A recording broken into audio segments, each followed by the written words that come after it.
Una iglesia que refleja el carácter de Cristo, basada precisamente en esta lectura, en este pasaje que acabamos de hacer, en el primer capítulo de la primera carta a los tesalonicenses. Los invito a que me acompañen a orar a nuestro Dios. Bendito Señor, gracias por la bendición, Señor, de poder estar en este tiempo, Señor, aquí, para escuchar de tu palabra, Señor.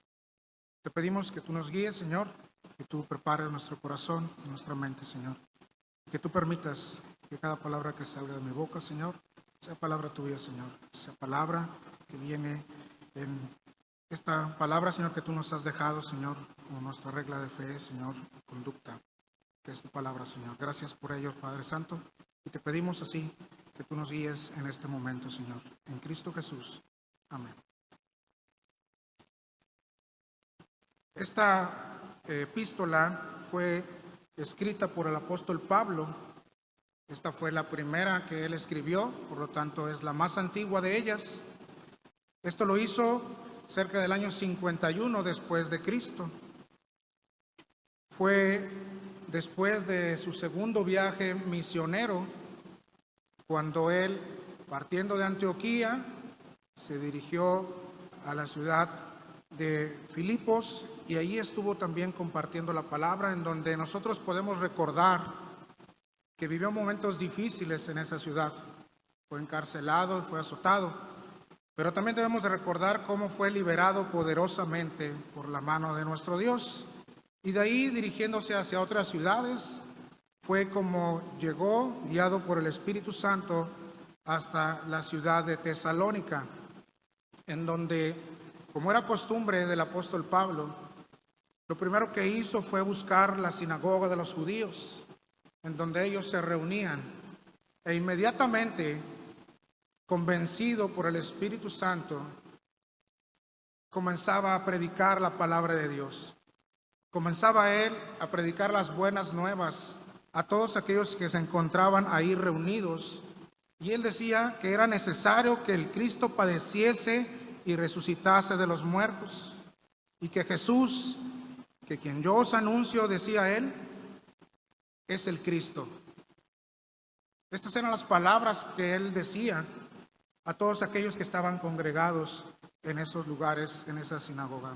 Y esto lo realizó durante 3 sábados consecutivos. Esto nos lo menciona el libro de Hechos. Durante 3 semanas él estuvo compartiendo arduamente, con gran denuedo, hablaba de convertirse y volverse a Dios.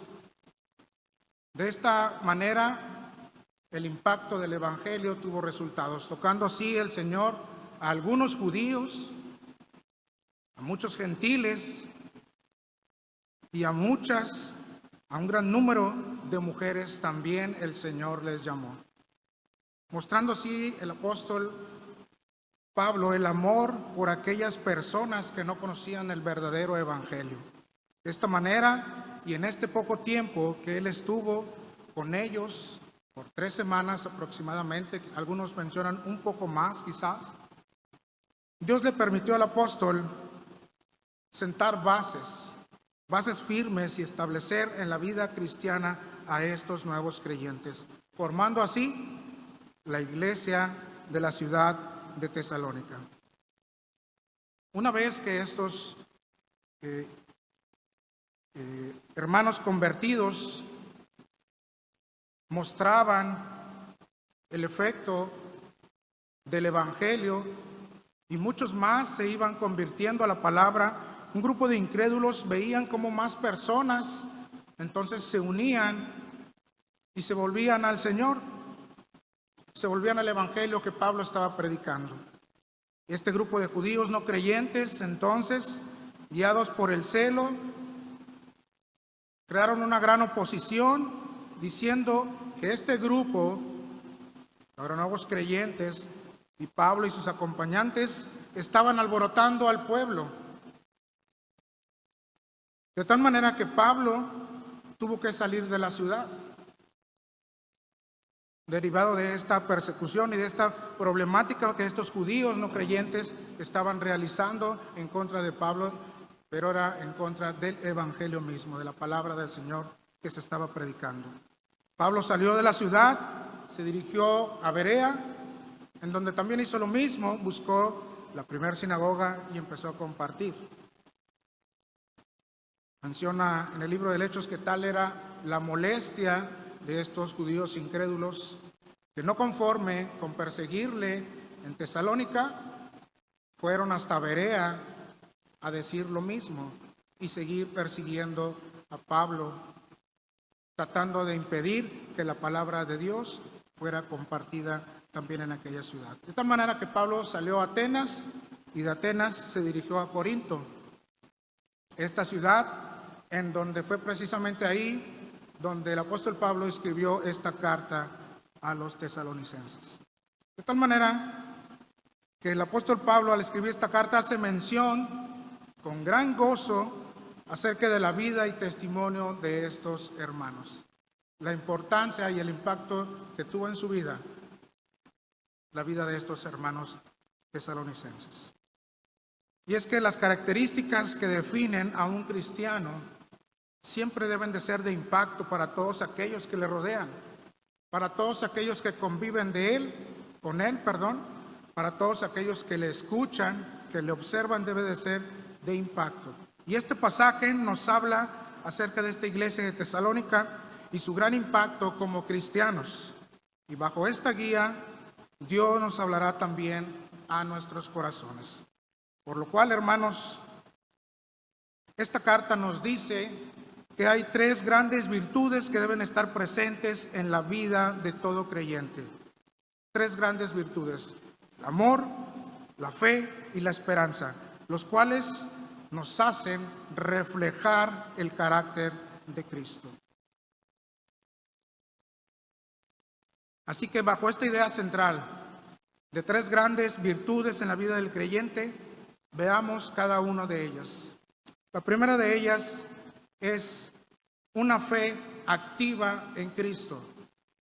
La primera de ellas, hermanos, es una fe activa en Cristo. Esto es algo que observó el apóstol Pablo en la vida de estos nuevos creyentes. Pero ¿cómo es que pudieron llegar a tener esta fe, esta grande fe que impactó al mismo apóstol Pablo?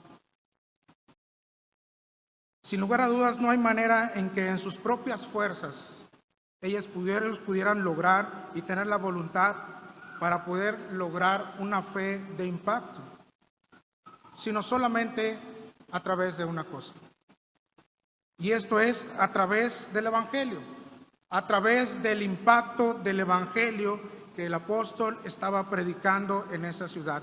Quiero que me acompañen en el versículo 5 y leamos lo que dice la palabra de Dios de este capítulo 1 de Tesalonicenses. Dice: pues nuestro evangelio no llegó a vosotros en palabras solamente, sino también en poder, en el Espíritu Santo y en plena certidumbre, como bien sabéis cuáles fuimos entre vosotros por amor de vosotros. Dice, pues nuestro evangelio. Vaya manera de escribir del apóstol Pablo. Y no es que estuviera predicando un evangelio diferente.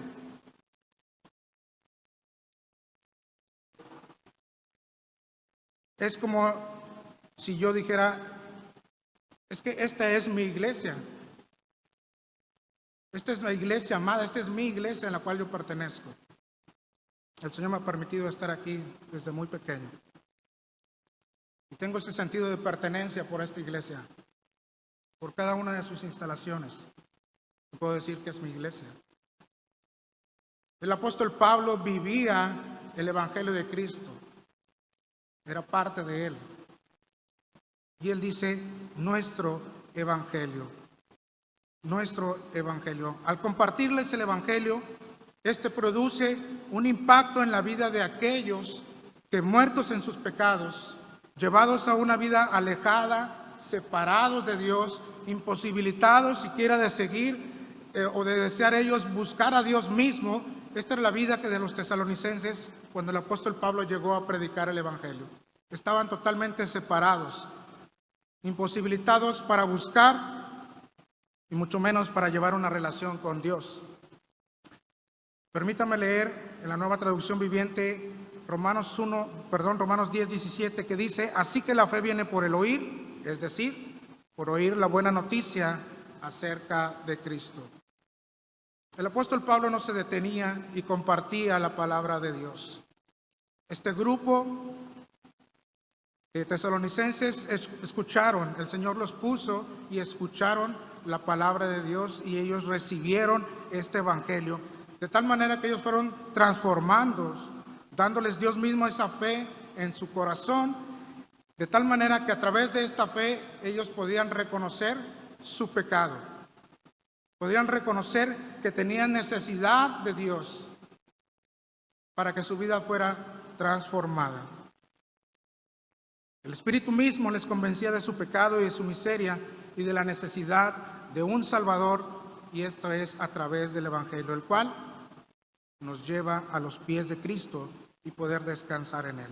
Este es el impacto inicial en la vida de todo creyente, a través del Evangelio, y así lo fue en la vida de estos hermanos tesalonicenses, que perdidos en una vida llena de idolatría y de pecado, alcanzaron la vida, este grupo de muertos vivientes. Llevaban una vida llena de pecado, hacían sus actividades diarias, pero estaban muertos espiritualmente. Y el Evangelio vino a transformarles. La fe del Evangelio es la vida de los tesalonicenses. Es una fe que no solamente lo escucharon y quedó ahí, sino que tuvo un desarrollo, fue puesta en acción. Era una fe que diariamente era ejercitada, produciendo obras. Y así debe de ser la naturaleza de una fe verdadera. Debe de ser una fe activa, no pasiva. Una fe activa. Y el apóstol Pablo pudo observar esto en la vida de estos hermanos, que tenían poco en la fe. Una fe activa. De tal manera que cuando el apóstol Pablo tuvo que salir de ahí y se dirigió a otras ciudades, el apóstol no se olvidó de este grupo de hermanos, de este grupo de nuevos creyentes. No se olvidó de ellos, sino que envió a Timoteo para que regresara a esta ciudad de Tesalónica y viera cómo estaban los hermanos bajo la situación en la cual se habían quedado, y le hiciera un informe de cómo estaban viviendo ellos, qué había pasado, cómo habían crecido, cómo estaban enfrentando las situaciones. De tal manera que el apóstol Pablo vuelve a hacer mención de esto en el capítulo 3 más adelante, precisamente en el informe que Timoteo le llevó, le entregó, que esta iglesia tenía un buen accionar, es decir, le llevó buenas noticias acerca de la fe de estos hermanos, dando así consolación a Pablo por medio de la obra de la fe de los tesalonicenses. El apóstol Pablo daba gracias a Dios por la fe de estos hermanos, de acuerdo al informe que Timoteo le estaba llevando. La fe que Cristo pone en nuestros corazones debe de crecer, y debe de ser fortalecida día a día. Debe de ser manifestada a través del fruto. Los invito a que veamos en Santiago, capítulo 2, versículo 17. Si me pueden acompañar con esta lectura, hermanos.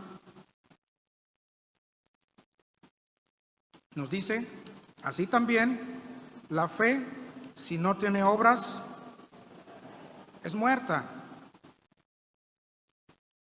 Y Pablo quería saber qué pasaba con esta fe de estos hermanos. Hermosa sorpresa, hermosas noticias de Timoteo. Esta fe estaba activa. Esta fe no se había quedado pasiva. Y claramente Pablo fue testigo del impacto del Evangelio en la vida de estos hermanos. Así que esta fe fue detonada por el Evangelio. No solamente era un sentimiento o era una emoción, era algo hueco, sino que era una fe operante, una fe realizable, era una fe activa. Dice este versículo 5 que estábamos leyendo: Pues nuestro evangelio no llegó a vosotros en palabras solamente. No llegó a vosotros en palabras solamente.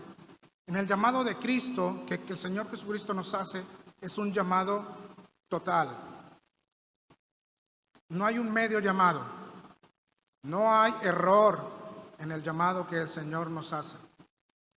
Es un llamado total, con un propósito específico para nuestras vidas. Quiero que me acompañen en Efesios capítulo 2, versículo 10. Efesios capítulo 2, versículo 10, lo tenemos ahí. Nos dice, porque somos hechura suya, creados en Dios, en Cristo Jesús, para buenas obras, las cuales Dios preparó de antemano para que anduviésemos en ellas.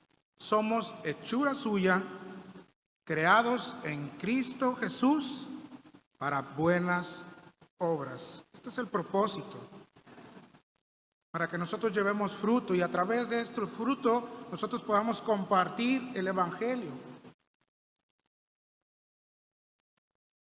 No es que nosotros seamos tan necesarios, pero el Señor nos hace partícipes para poder compartir de su palabra, haciéndonos este llamado para que nosotros llevemos buenas obras y hagamos buenas obras. Para esto nos preparó de antemano. Para esto nos rescató del pecado, para darnos la verdadera fe que produce buenas obras. Y el apóstol Pablo, en este breve tiempo que estuvo compartiendo con ellos las enseñanzas del Señor Jesús, encontró este desarrollo en la fe de estos hermanos. Encontró un accionar de obras. ¿Conoce usted, hermano, alguna mayor manifestación de poder que lo que puede hacer el evangelio en la vida del ser humano? Transformar una vida con un destino de muerte a un destino de vida eterna. Esto es lo que hace la palabra de nuestro Dios a través del evangelio en nuestras vidas.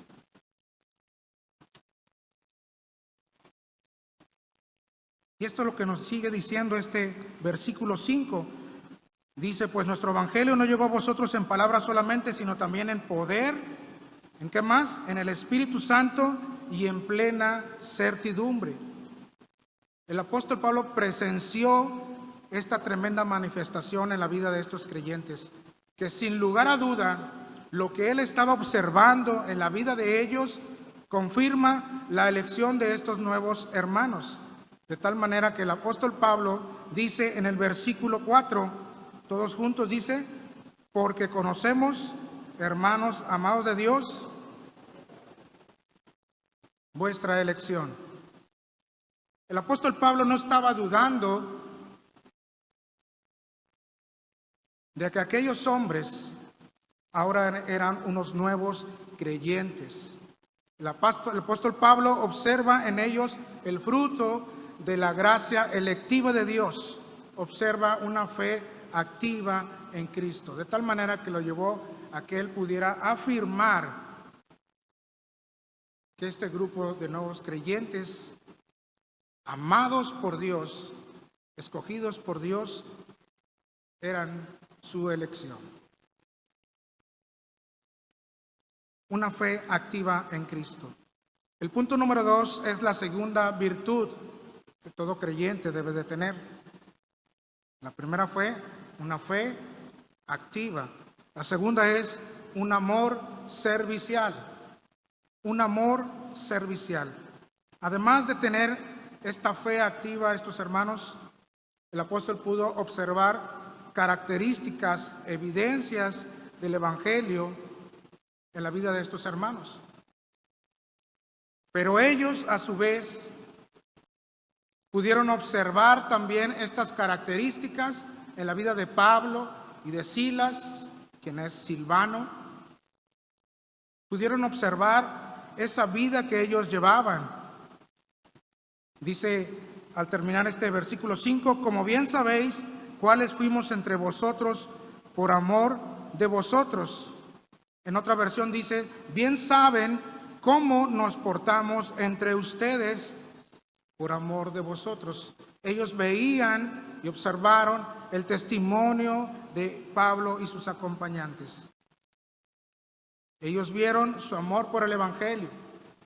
Ellos vieron también los sufrimientos de los cuales ellos eran objeto, de las persecuciones, de los falsos testimonios que les levantaban, porque incluso el apóstol Pablo utiliza aquí parte de algunos versículos del capítulo 2 para presentar defensa ante estos falsos testimonios.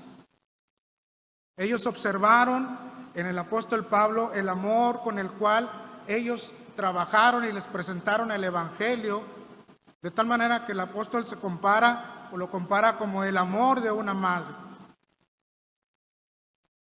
como el amor de un padre para con sus hijos.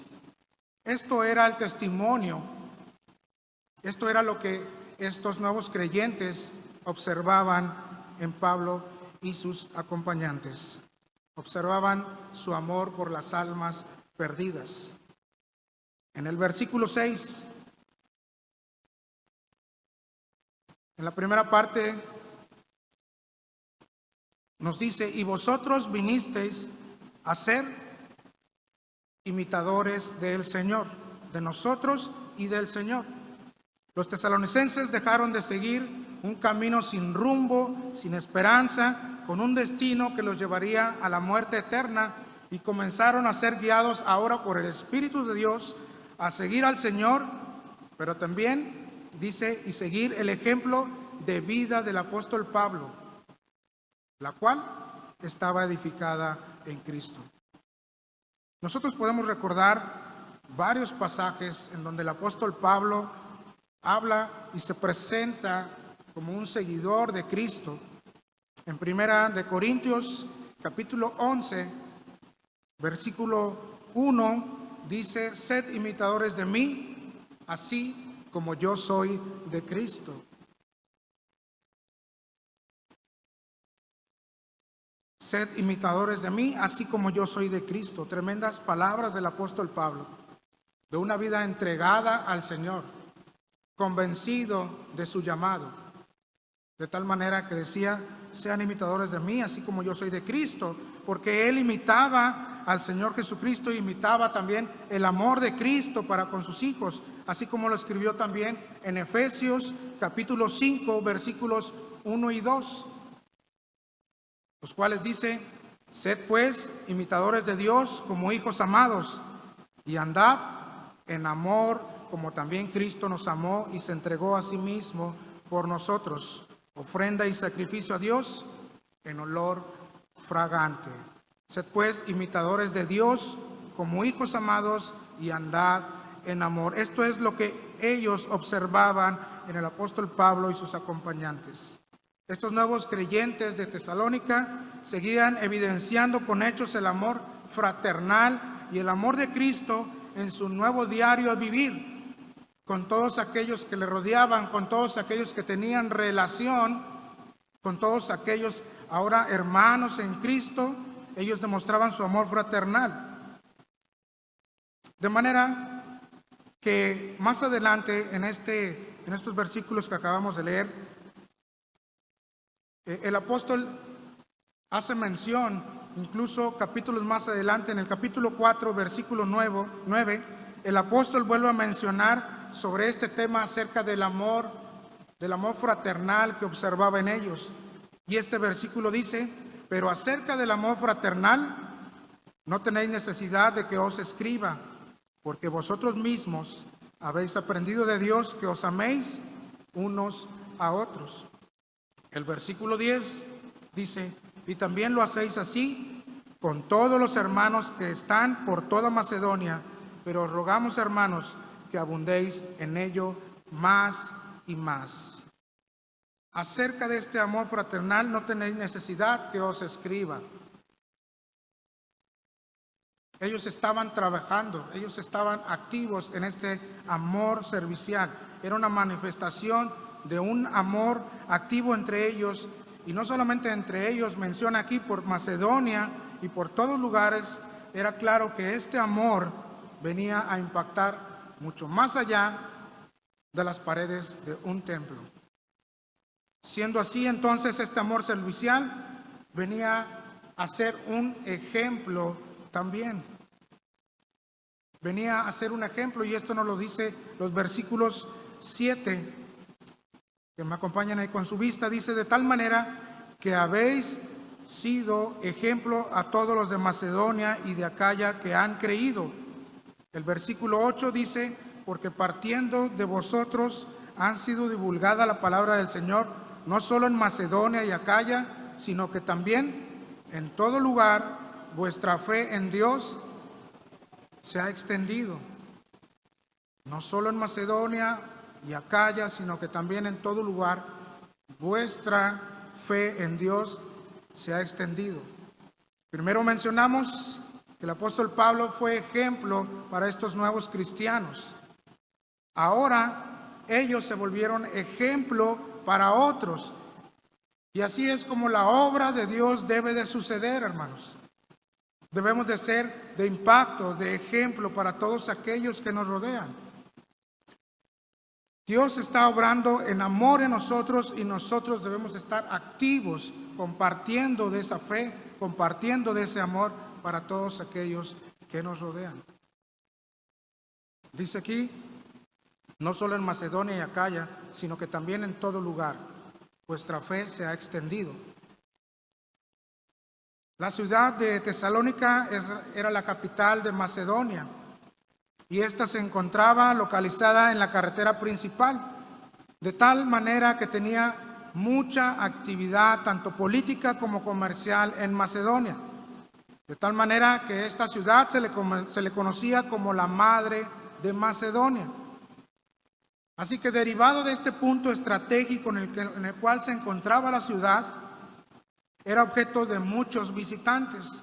Comerciantes de otra ciudad entraban y salían de esta ciudad. Había mucho movimiento. De tal manera que la fe de estos nuevos creyentes era el centro de comentario de todos aquellos que entraban y salían de la ciudad, porque era visible, porque era notorio su cambio de vida, la transformación que estaba sucediendo en ellos. Esto era lo que todos comentaban. Además de esto, estos nuevos cristianos también compartían a todos aquellos que venían y con los cuales tenían trato, compartían de la palabra de Dios, compartían del amor de Cristo para todos aquellos que no conocían del Evangelio, de tal manera que estos comerciantes extranjeros que llegaban a la ciudad y que viajaban por todos lados, llevaban consigo también la palabra de Dios. De esta manera, movidos por el Espíritu Santo, mostraban un amor servicial. Su cambio de actitud los llevaba a ir más allá, no solamente de manifestar su amor fraternal para quienes lo rodeaban, sino que su amor y su servicio por la obra de Cristo los llevaba a compartir estas buenas nuevas que vienen a ser muestra de una transformación de vida. Esta es la manera en que el Evangelio se empezaba a expandir, dice, hasta Macedonia y Acaya. Y con esto podemos ver por qué es que el apóstol Pablo escribe en el versículo 8, en la segunda parte, dice: no solo en Macedonia y Acaya, sino que también en todo lugar vuestra fe en Dios se ha extendido, de modo, ¿qué dice ahí? Que nosotros no tenemos necesidad de hablar más. Y estas palabras, hermanos, no quiere decir que el apóstol Pablo en ese momento dijo: bueno, aquí ya no es necesario que yo predique el Evangelio, pues ellos ya tienen un conocimiento. Lo que esto significa es que el apóstol Pablo, siempre entregado al llamado del Espíritu a compartir del Evangelio, él siempre, por donde quiera que se movía, daba testimonio de lo que el Señor estaba haciendo en los lugares que nuestro Dios le permitía ir a predicar la palabra. Y esto lo hacía con un solo propósito. Lo hacía para dar honra a Dios y para gozo entre los demás creyentes que escuchaban lo que el Señor estaba haciendo en otros lugares. Quiero que me acompañen en Hechos capítulo 14, versículos 27. Hechos capítulo 14, versículo 27. Y leamos lo que dice este versículo. Lo tenemos en nuestra pantalla. Dice: habiendo llegado y reunido a la iglesia, refirieron cuán grandes cosas había hecho Dios con ellos y cómo había abierto la puerta de la fe de los gentiles. Esto hablaba el apóstol Pablo con referencia a su primer viaje misionero. Esto lo hacía en Antioquía y él estaba dando un informe y compartía cuán grandes cosas había hecho Dios con ellos y cómo había abierto la puerta de la fe de los gentiles. Si vamos un poquito más adelante, en el capítulo 15,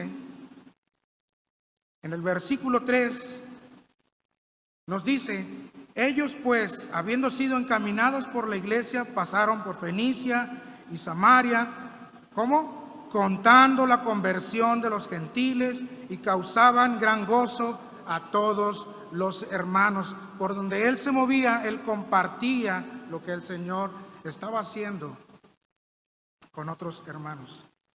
El testimonio de la fe y el amor de los tesalonicenses había llegado hasta ellos con gran poder, maravillados de la plena transformación de vida que estaba ocurriendo en ellos, con claras evidencias ante sus ojos, siendo testigos todas estas personas de Macedonia y de Acaya de cómo dejaron estos tesalonicenses atrás a sus ídolos que tenían y toda una vida controlada por el pecado.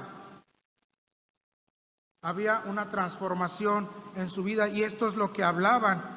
Dice el versículo 9: porque ellos mismos cuentan de nosotros la manera en que nos recibisteis y cómo os convertisteis de los ídolos a Dios para servir al Dios vivo y verdadero. Una transformación con un propósito, dice, para servir al Dios vivo y verdadero. Ahora, en lugar de que el apóstol Pablo llegara a estos lugares y compartiera de lo que el Señor estaba haciendo en la vida de otros creyentes,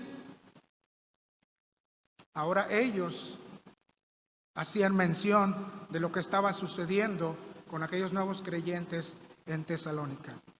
A esto se refiere cuando dice: nosotros no tenemos necesidad ahora de externar, de compartir, de decir cómo el Señor se ha manifestado. Ahora ellos hablan y cuentan y dicen a través de un amor servicial, de una fe activa, impactante, visible, de tal manera que va más allá de su propia ciudad.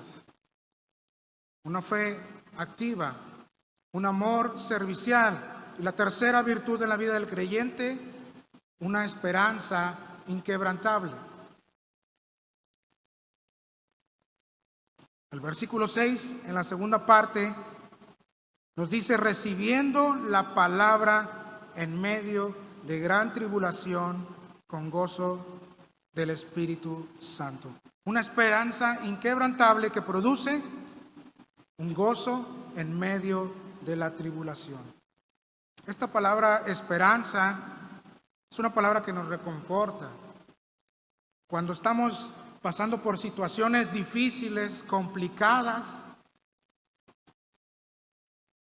y alguien nos comenta o nos dice: ¿sabes qué? Quizás hay una oportunidad, quizás hay una esperanza de que pueda existir una solución. Y cuando escuchamos que nos dicen esto, para nosotros suena increíble esta palabra. Y nos aferramos a ellas, a esta palabra esperanza, y nos anclamos a ella, esperando buenas noticias quizás para este problema o para esta situación difícil que nosotros pudiéramos estar pasando. Para los hermanos de esta iglesia, para estos nuevos creyentes, las cosas no eran sencillas en el momento en que ellos recibieron estas buenas noticias. Ellos tenían persecución, tenían tribulaciones, eran señalados por aquellos judíos también inconversos. Recordemos la condición en la que se encontraban cuando el apóstol Pablo tuvo que salir de la ciudad, derivado de esta situación, derivado de esta persecución. Los querían encarcelar, pues estos judíos decían ante las autoridades, ellos comentaban: estos contravienen los decretos del César, diciendo que hay otro rey, Jesús. Y eran señalados ante las autoridades y perseguidos. Pablo sabía que las cosas no estaban tan fácil, tan sencillas en esta ciudad para estos nuevos creyentes. De tal manera que en medio de todo esto que estaban pasando ellos, su fe había sido fuertemente cimentada en Cristo. Timoteo, dijo el apóstol Pablo, su fe está fuerte, ha sido cimentada, he observado, he visto el gran gozo en ellos.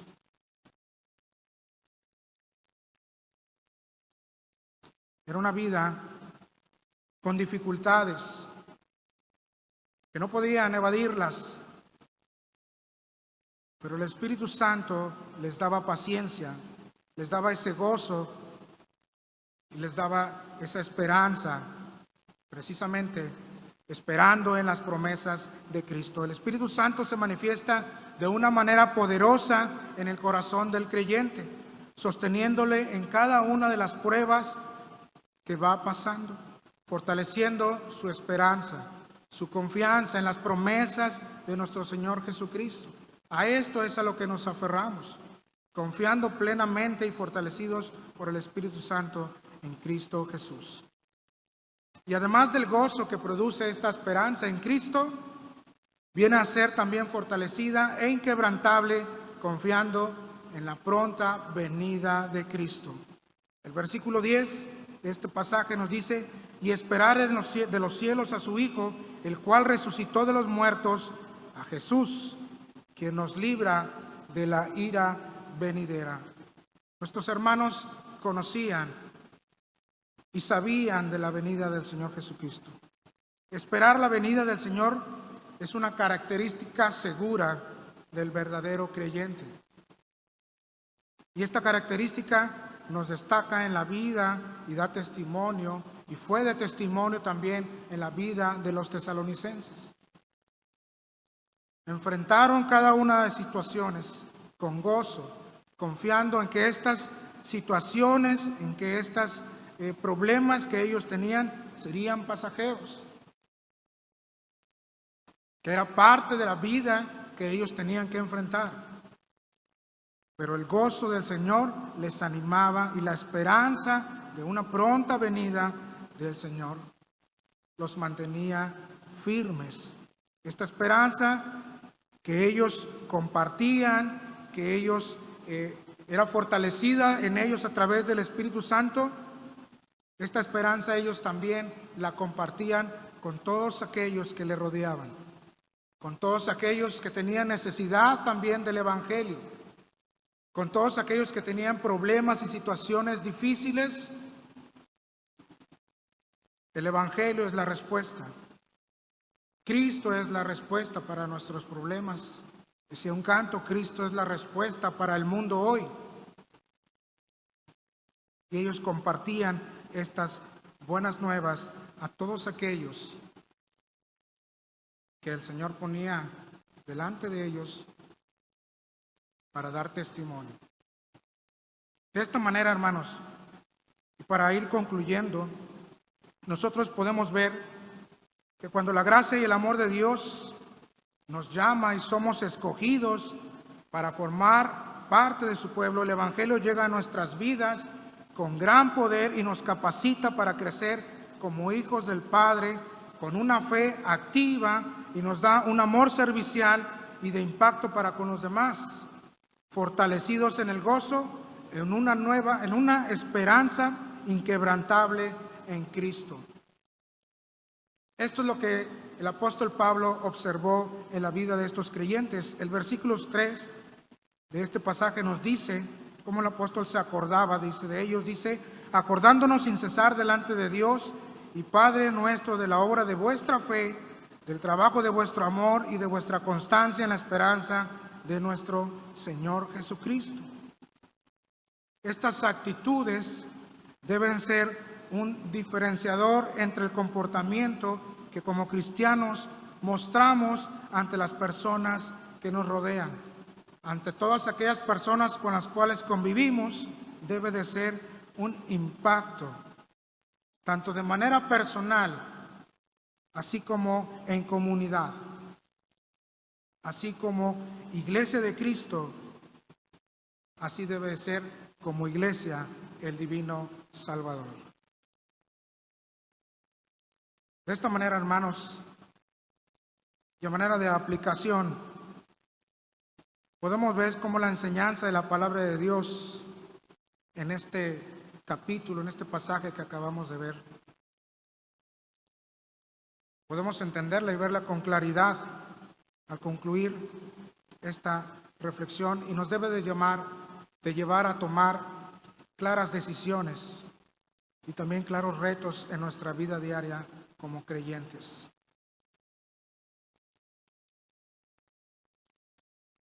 Estamos iniciando el año y hacemos nuevos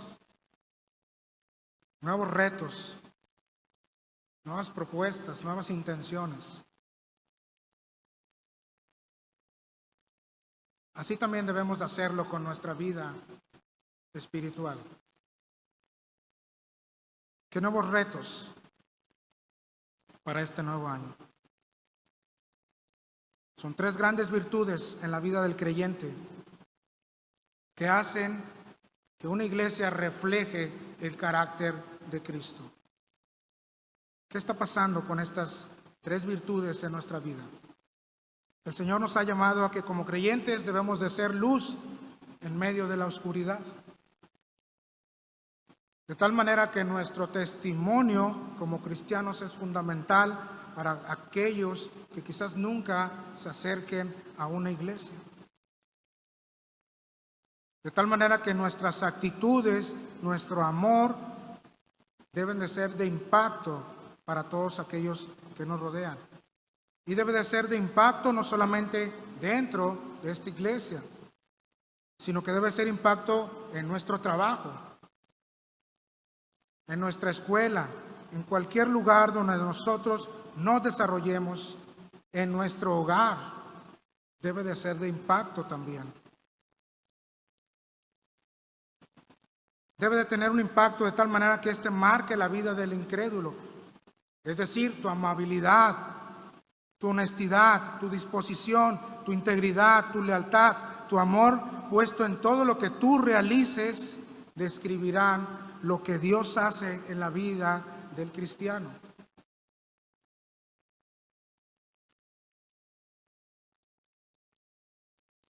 Hermano, la iglesia que acabamos de describir y que acabamos de ver en este pasaje es un grupo de creyentes transformados para testimonio de nosotros a través del tiempo, a través de muchísimos años. Hoy viene a ser de testimonio para nosotros. Son un ejemplo. Y hay un comentario del pastor y escritor John MacArthur que comenta precisamente acerca de esta epístola a los tesalonicenses. Y él dice, en la epístola a los Efesios capítulo 4 se nos describe a la iglesia ideal, pero en la carta de los tesalonicenses nos deja ver cómo vive la iglesia ideal. Es decir, la teoría y la práctica. ¿Cómo vive la iglesia ideal? No nos comenta que esta iglesia es una iglesia perfecta, ni la Biblia nos lo presenta de esta manera, porque cuando el apóstol Pablo hace mención acerca de ellos, en el versículo 2 nosotros podemos ver, como dice él, damos siempre gracias a Dios por todos vosotros, haciendo memoria de vosotros en nuestras oraciones. El 3 dice, acordándonos sin cesar delante de Dios, de tal manera que cuando él intercede y da gracias a Dios por esta iglesia, por estos nuevos creyentes, Lo hace, pero no porque los considera perfectos. Esta gratitud del apóstol Pablo no se deriva de que los tesalonicenses eran moralmente impecables. No se deriva esta gratitud debido a que estuvieran totalmente bien en toda su doctrina. Porque nosotros podremos ver en capítulos más adelante cómo es que el apóstol Pablo hace llamadas de atención con respecto a la impureza sexual. Les corrige también algunas ideas equivocadas en el área de doctrina. El apóstol Pablo no estaba diciendo que estos hermanos eran perfectos. Pero a pesar de estos problemas, el apóstol Pablo da gracias a Dios por la vida de los tesalonicenses, porque había un innegable trabajo del Espíritu Santo y un cambio maravilloso y milagroso en sus vidas. Las tres grandes virtudes cristianas eran evidentes entre ellos: fe, amor y esperanza. Y todo esto es posible solamente por el sacrificio de nuestro Señor Jesucristo en la cruz, la cual ha sido la mayor prueba de amor que nunca alguien pudiera hacer por ti y por mí. Y esto es lo más preponderante de esta carta. Nada de lo que en esta carta, de lo que en esta iglesia, realizó, sería compartida y estuviera escrita aquí en la palabra de Dios si no fuera por la obra eficaz de Cristo en la vida de estos creyentes. Esto es lo que dice el apóstol Pablo. Porque la Biblia se trata de Cristo, de que su gracia nos ha salvado y nos ha dado vida eterna. La pregunta es: ¿qué estamos haciendo nosotros con este llamado que el Señor nos ha hecho? Hoy su Espíritu está morando en nuestro corazón y nos guiará cada día. De tal manera, hermanos, que hagamos evidentes estas virtudes. Las dificultades, sin lugar a dudas, seguirán día a día con nosotros. Los problemas seguirán. Nuestra condición caída nos lleva a seguir pecando. Nos lleva a tomar decisiones equivocadas. Quizás nos llevará a buscar apartarnos de la obra de Cristo y a tantas y muchas otras tentaciones, hermanos. Esto es a causa de nuestra condición caída. Estamos expuestos a muchas tentaciones, pero mayor es la gracia de Dios que nos levanta y nos orienta nuevamente en su camino y nos lleva a buscar su rostro, formando en nosotros el carácter de Cristo. De tal manera, hermanos, que la invitación es que maduremos en la fe. Hagamos visible el amor de Cristo en todo momento y esperemos de los cielos a su Hijo, pues aquel que comenzó la obra en nosotros la irá perfeccionando hasta que Cristo Jesús vuelva. Amén. Bendito Dios, gracias te damos, Señor, por tu palabra, Señor. Gracias porque a través de ella, Señor, tú nos hablas, nos permites, Señor, ver lo grande y maravilloso, Señor, que tú eres. Ver el impacto, Señor, del Evangelio en la vida de cada uno de nosotros y en la vida de todo aquel nuevo creyente, Señor. Gracias por tu llamado, Señor. Pero queremos pedirte, Padre Santo, que tú nos guíes, Señor, que tú nos muevas, Señor, que a través de tu Espíritu, Señor, nos permitas fortalecernos, Señor, crecer, madurar espiritualmente, Señor, a través de tu palabra, Señor, a través de una relación íntima, personal, fuerte, Señor, contigo. Y que a través de ello, Señor, tú nos guíes, Señor, y podamos seguir mostrando este amor, Señor, para todos aquellos con quien nos rodean, Señor. Este amor en medio de cualquier circunstancia, Señor, que podamos estar pasando, sea manifestado grandemente, Señor. Confiado, Señor, plenamente en ti, por este amor, por el gozo, Señor, que tú nos das. Gracias te damos, Señor, por tu palabra. que quede guardada, Señor, atesorada en nuestros corazones y llevada a ser puesta en práctica, Padre. En Cristo Jesús. Amén.